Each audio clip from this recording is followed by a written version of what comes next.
Hello and welcome to Start Your Dungeons. I'm Bryce. I'm Adam. And today we're here to talk about the first book. It's like the Rules and Magic book is what it's called for what's known as Lamentations of the Flame Princess. You'll notice that we censored the front. Yeah. So sorry for all of you Lamentations purists, but Yeah, we are a kid-friendly channel in some ways, so trying to do that. And full disclosure, this book does have the 18 plus marker on it.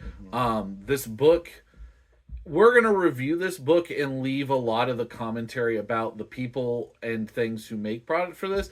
There's been a lot of up and down with that. I won't put names. You can look at that information if you're interested. But we want to review the game as a whole, as more of the game itself, because we're big fans of this game. So, just like quick overview.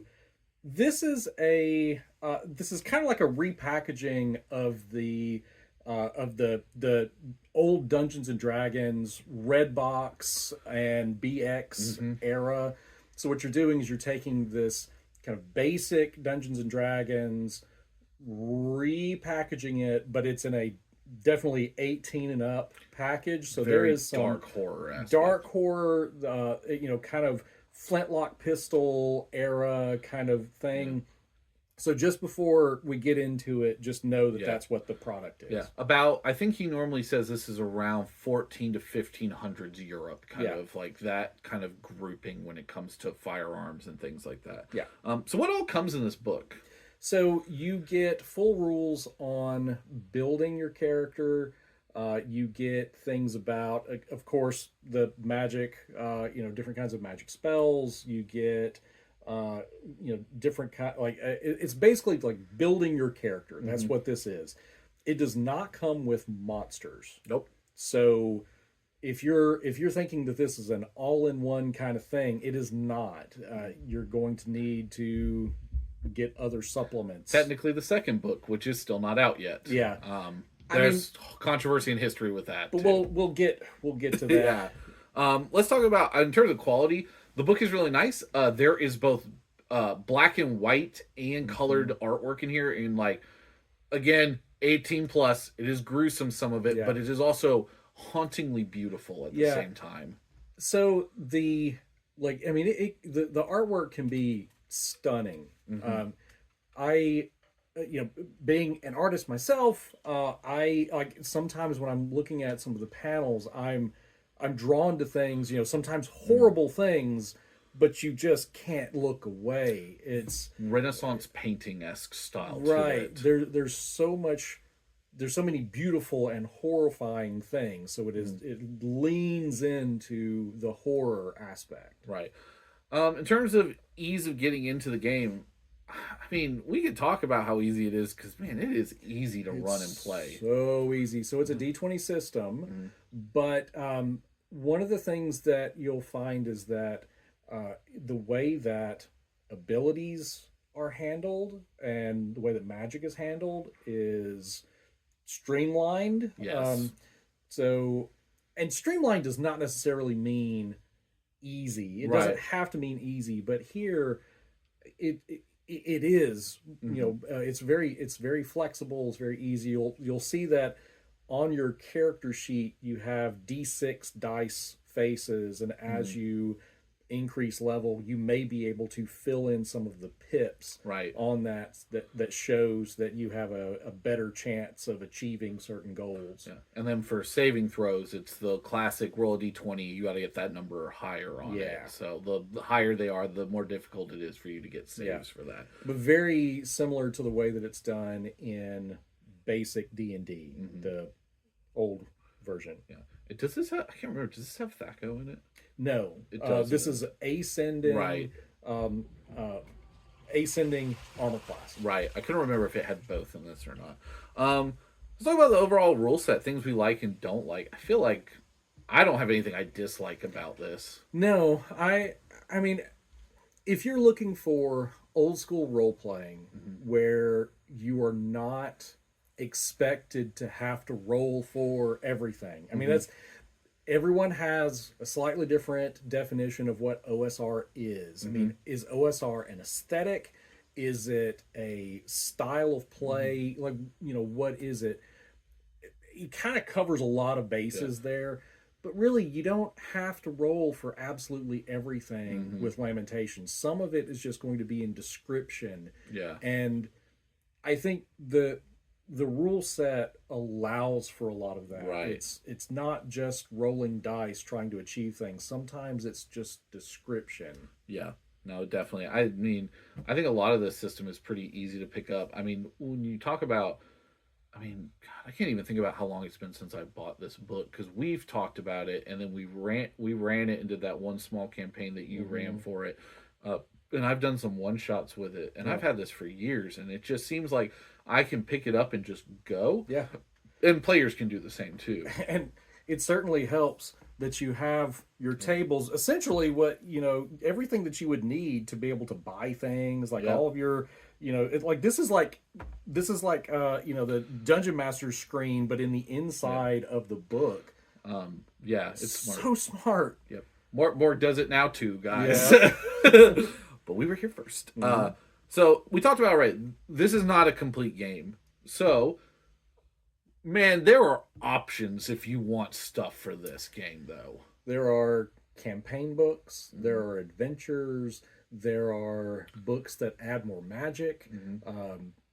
There are the free RPG stuff every year is hilarious for this game half the time. Can't talk about a lot of them. I will say, if you want an interesting cover, go look up Better Than Any Man. That is a cool cover. It's a good book. Yeah, it's a really good book. There's some really, but the thing I think a lot about this one is, this game has been around for a while. There is some product that's hard to get and older. What is the one you have with the gold leaf in it? The vampire mansion. Oh, that's the chateau. Yeah, the chateau book. Yeah, that one is super high quality. Yeah, Killfrost Doom is another one that's very high quality on that. If you can find it cheap, this Red Pleasant Land, which is the Alice in Wonderland. Blue Medusa was another one that was done for this. My favorite's the Carcosa book. Because that is bonkers bananas, y'all. Carcosa's good. The one I can't remember the name of, but we had the PDF because we bought that massive PDF sale of it. The one where it's a hex crawl on an island. Do you remember that one? The front cover is the statue and rainbow playing the harp. Oh yeah. It's the Isle of Something, and that's a really cool. If you want to see how a random hex crawl does, that one's really cool because it'll just be like, in this random square is a dinosaur that'll kill you, and it's like, what? And then the next one, it's like, and crab people.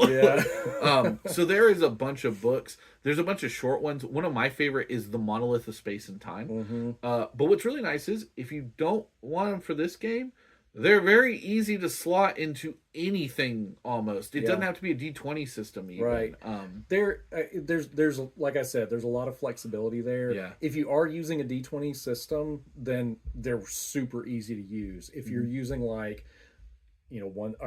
School Essentials, Swords and Wizardry, Black Hack, any of those, you could probably just pick up one of those books, and as long as you understand, just be a little flexible on some of the numbers, you can just run them as they are.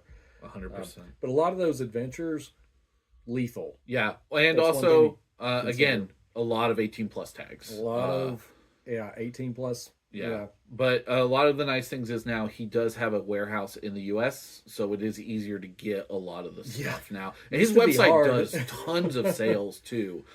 So if you're ever wanting any of this product, he tries to keep it well stocked, and when he does, he usually puts sales out whenever a new book comes out. Yeah. So you can pick up a new book and some older ones for a cheaper price. Yeah.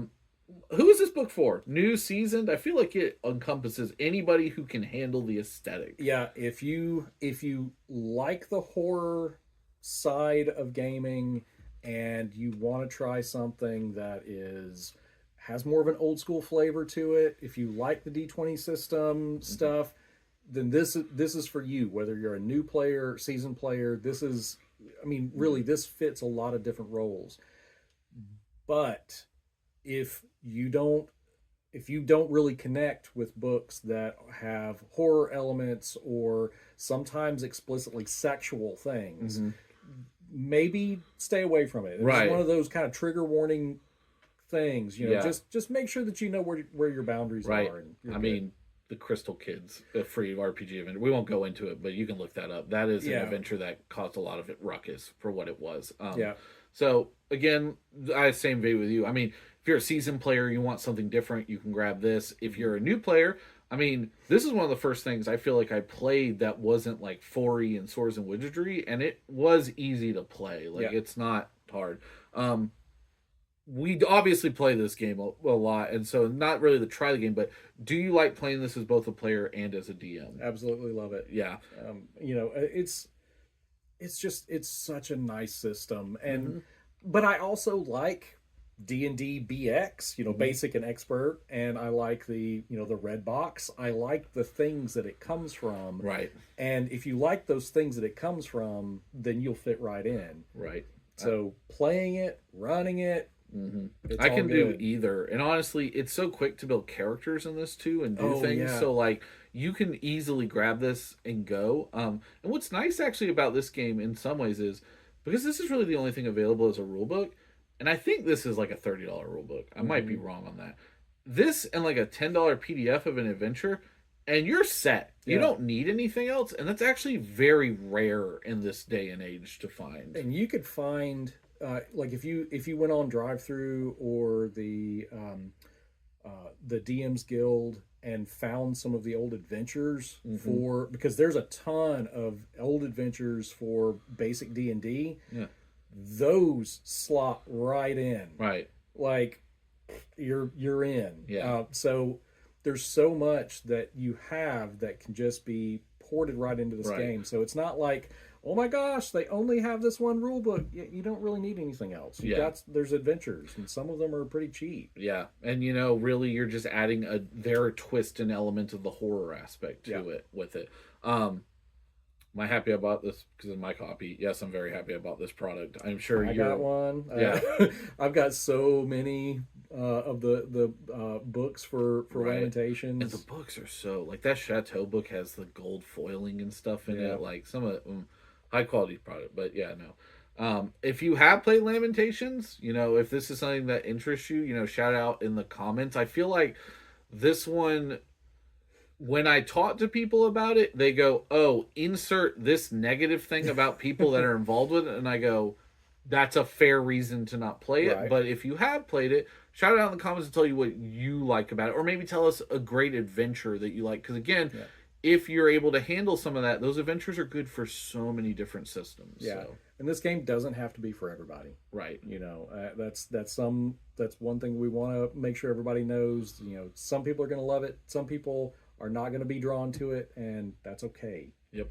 But like we said, shout out in the comments if you have played it, if you are interested in it and have any questions, let us know, or shout out your favorite adventure for it. But until next time, y'all take care. Bye.